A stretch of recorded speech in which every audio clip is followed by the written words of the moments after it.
I'd love to start talking about the hockey, but we have to talk about what's going on off the ice. Let's bring in our next guest, Chris Johnston of NorthStar Bets. Hey, Chris, thanks for joining us. So the Pierre-Luc Dubois news comes out, and it sounds like he is ready for a move. Do you expect him to move anytime soon?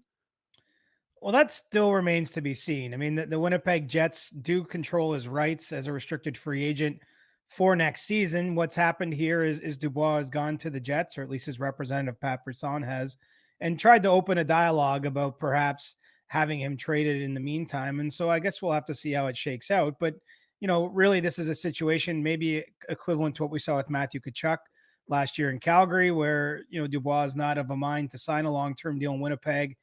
There are other places he would do that. And so perhaps the Jets can find a decent trading partners, preferably somewhere where he's willing to commit to a long-term deal. So, pretty big news for a player that's already moved once in his career, kind of similar to Alex Debrincat, to a similar situation in Ottawa, where he's not an unrestricted free agent this summer, but he's let the team know that he's willing to move on. And so, we'll have to see how these situations sort themselves out. Yeah, so Debrincat has submitted a list of preferred trade destinations. That's according to Pierre LeBrun of TSN.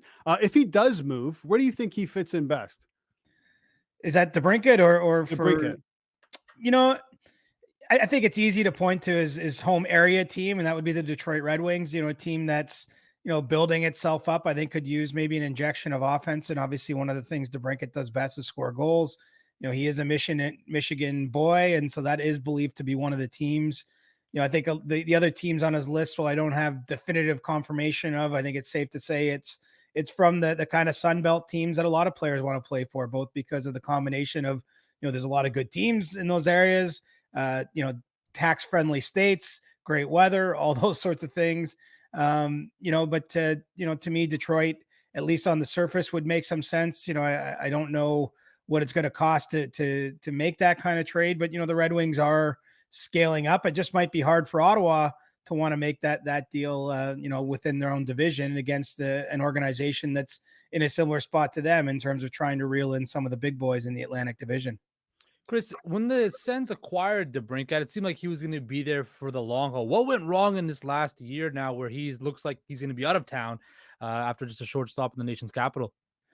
I don't know if it's as much something going wrong as maybe the players' priorities and the team's priorities aren't lining up perfectly here. I mean, look, the Senators are still in a certain state of kind of uncertainty because we don't know what's going to happen with their ownership situation. And I think that there are questions about that, about where they're going to play, about who's coaching the team, potentially who's going to be the general manager long-term. And so, I think Alex Debrincat's had a crucial year in his contract in the sense that, he is 1 year from being a UFA in his career and wanting to really put himself in a good spot to have a chance to win. Because remember, he came from a place in Chicago where he arrived on the scene after the glory years for the Blackhawks. Ottawa, I think, is a team on the rise, but there aren't necessarily guarantees. And so I think it's really more a player moving to the point where he has more control of the situation allotted to him through the CBA. And he's trying to guide that process. I don't think that there's bad blood or anything of that nature. It seems as though everyone's working together on this. But I think it's probably the best way to describe it is just the players' current values don't currently line up exactly where the team's at in its stage of development. We're speaking with Chris Johnson. Chris, we haven't had you on in a while, but I wanted to get your thoughts on Mike Babcock. I don't know if anyone actually calls him Michael Babcock. Mike Babcock seems to be returning to NHL with the Columbus Blue Jackets. What are your thoughts on him returning? And is he the type of coach that's able to maybe turn a corner, transition into what a new head coach probably should be in this new NHL? Well, that certainly remains to be seen. I was talking to a former, player that played under Babcock, though, and the one thing this player was saying to me is he definitely will be able to teach those Blue Jackets, even some of their veterans, something that he'll get their attention. And let's face it, this was a disastrous year in Columbus. They were hurt by injuries, of course, but I don't think that they started the season looking to finish as low as they wound up. And from the trade they made this week to get Ivan Provorov, a veteran defenseman kind of, or someone in the prime of his career, the decision to hire Mike Babcock as head coach, and the belief, frankly, that the Blue Jackets are out there looking to bring in at least one more high impact player. I think it's clear that they're in a mode where they need to get winning and they need to get results on the ice immediately. And so I think under those circumstances, it makes a lot of sense to get Mike Babcock behind the bench. It's a bit of a gamble, of course. We don't know after a few years out of the game, how dialed in he's going to be. But one thing that's followed him everywhere he's coached, whether it was junior hockey many years ago or his time in the NHL or internationally for Team Canada, he's always coached teams that won and hasn't really been part of too many disappointing teams. Even the 1 year in Toronto, his first year, they showed a lot of respectability in finishing near the bottom of the standings. They weren't a 40-point team or anything by that manner. So I think that, Babcock does get results, and we'll see how it works out for him in Columbus. Chris, you dropped on NorthStar Bets your free agent big board highlighted.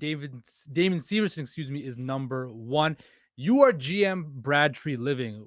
Who on your big board are you targeting in free agency?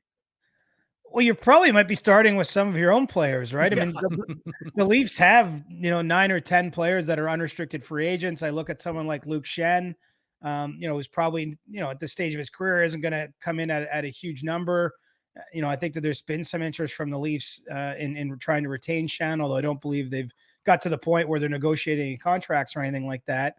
This is going to be an under the radar kind of year. This is a UFA class in 2023 in the NHL that doesn't have a true headliner. I think for most of the players that you might look through, mostly we're talking about players that are fitting on your second defense pairing or your second line, maybe if they're forwards. I mean, I suppose the outlier there might be Dmitry Orlov, for example, has played a lot of years as a top pairing defenseman. I think Severson, used in the correct way, is probably still a second pairing guy, but brings some offensive skills with puck movement and is a right shot. And so those players are probably the most in demand right now. And so for the Leafs, when you look at their situation, they're going to have to, after kind of working through the head coach thing, working through this Matthews extension, they're largely looking for those, third and fourth line guys. They have a lot of free agents that are due to walk out the door. And so you're probably looking a little lower down the CJ's big board if you're Brad True Living at some players that are going to be cheaper on the cap that can fill a specific role in the third and fourth line. Speaking of Austin Matthews, CJ, have you heard anything in terms of an extension? Has there been any movement on that side? No movement as of yet. And I don't think that should be of any concern to anyone. Of course, he can't sign this contract to July 1st. It's my understanding that Brad True Living is expected to have a face-to-face meeting with Austin Matthews at some point in the next week, maybe 10 days, but certainly, in the near future now. And the reason that hasn't happened yet, I think it's just a scheduling thing. It's nothing, not a bad sign. I realize everyone wants to read the tea leaves here and react. And really the point of that initial meeting, I think, is just to keep building some familiarity, to have a discussion about where things have what's got the Leafs to this point, for Brad True Living and Austin Matthews, just to get to know one another. And, eventually I think the contract stuff will be dealt with as we get a little later into the month here. But one thing that I do believe to be the case is it's just nothing here points to a resolution on July 1st. And, I don't think that that's necessarily a bad thing. It's obviously a big decision for Austin Matthews, what this contract looks like. It's a period of sort of turmoil or adjustment inside the Leafs organization itself. And so I think a lot of questions need to be answered, and maybe, some of the sands need to settle here before that deal is reached. And let's remember, a lot of restricted free agents don't sign right on July 1st. Nathan McKinnon didn't last July 1st or last year when free agency opened, and mid-July when he was eligible too. It took some time. David Pastrnak even went into the season last year. I think there's lots of time to get a deal done, and I don't think they're going to be rushing to do it in the next 2 or 3 weeks. Right. And lots of time to be talking about this as well. Let's talk about the actual hockey, what's going on in the ice. The Stanley Cup final, game 3 goes tonight. Vegas leading 2-0. I was trying to look for some comps to this Florida run, and tell me if I'm off the mark here, but I'm looking at 98 when the Caps made a run. They got swept in the finals by Detroit. Ole, the goalie, Olaf Kolzig, was unbelievable, similar to Bobrovsky. 2007, you had the Sens run, they ended up losing in the finals to Anaheim. I just feel like, as good as Vegas are right now, I also feel the Panthers are kind of running out of steam. Am I off the mark here? I don't think you're off the mark. I mean, we're certainly going to learn something in game 3, with them being at home. I mean, this is the opportunity almost doesn't need words put around it. It's so clear their season is on the line. In game 3. It is a chance for them to announce sort of their arrival in the series in a more meaningful way than they were able to do in the 2 games in Vegas. And I was worried all along with just how well it went for the Panthers to reach the final, to have that long of a layoff. I know that we can point in history where it works. I mean, Colorado had a long layoff last year after sweeping Edmonton in the Western Conference Final and still beat Tampa in the Stanley Cup Final. It's not the only factor at play here, but Florida had some unique dynamics going on, right? From down 3-1 in the first round, Bobrovsky gets hot. Matthew Tkachuk just seems to score every big goal that's out there. There's kind of a swagger to the way the Panthers play. I mean, they did have a lot of momentum that I think is just undeniably disperses. I don't know how you keep that going when there's a lot of beach days and practice days and video sessions in the middle there.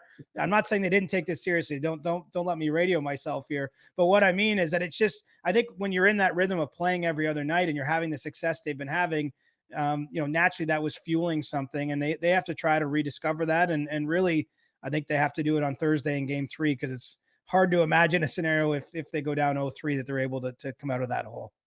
Going back to your big board, CJ, Ivan Barbashev is number 13 on the list, and it seems that this playoff performance, he's going to make himself a whole lot of money in the offseason. Just speak to how well he's fit into Vegas and how well he's played during these playoffs. Yeah, this is a perfect scenario for Ivan and his agent, because look, you look at that big board, there's a few players on there that are still playing games, but there's not very many. I mean, another is Aiden Hill, his teammate, the Golden Knights goaltender. But, Barbashev is here. 30 GMs have nothing to do right now other than start planning for next year and then watch these games that are played every couple nights. And when they're seeing him throw these big checks and really fit in nicely with Jack Eichel on what's probably been Vegas's best line. And so that naturally, I think, is going to boost the interest in him. Should he get to July 1st? I'm curious to see. I mean, there's no time for this business to be happening during the Stanley Cup Final, but I'm sure Vegas are watching this after dealing for Barbashev at the deadline from St. Louis and thinking, man, we'd sure like to keep him too. He's in the right age range. It's something we've seen the Golden Knights do in the past. And unfortunately, just because of the timing here, there won't be a lot of time for Kelly McCrimmon and his staff to pivot once the series is over, once the Stanley Cup Final is over. But, wouldn't surprise me to see them make some sort of bid to keep him. I don't know if that would, involve them having to maybe make a subsequent trade of someone else on the roster to free up some cap space. But, if the Golden Knights aren't able or willing to sign Ivan Barbashev by July 1st, I can tell you there'll be a lot of other teams lining up for him, just because, he's not going to come at top dollar. I think he has made himself a few more bucks here, but, he's kind of a modest point producer in the regular season. But I think what you're seeing in the playoffs is he can play the type of game that allows a good team to have a lot of success there. And that carries with it a few extra zeros at the end of whatever contract he signs. Yeah, whenever I hear Barbashev, I see the Gudis hit in my head. You just rocked him. Unbelievable. Great hit. One of the great hits of this playoff. CJ, we're out of time, but thanks so much for doing this, man. We really appreciate it. I enjoyed it. We'll talk next week. Okay, take care. That's Chris Johnston of NorthStar Bets.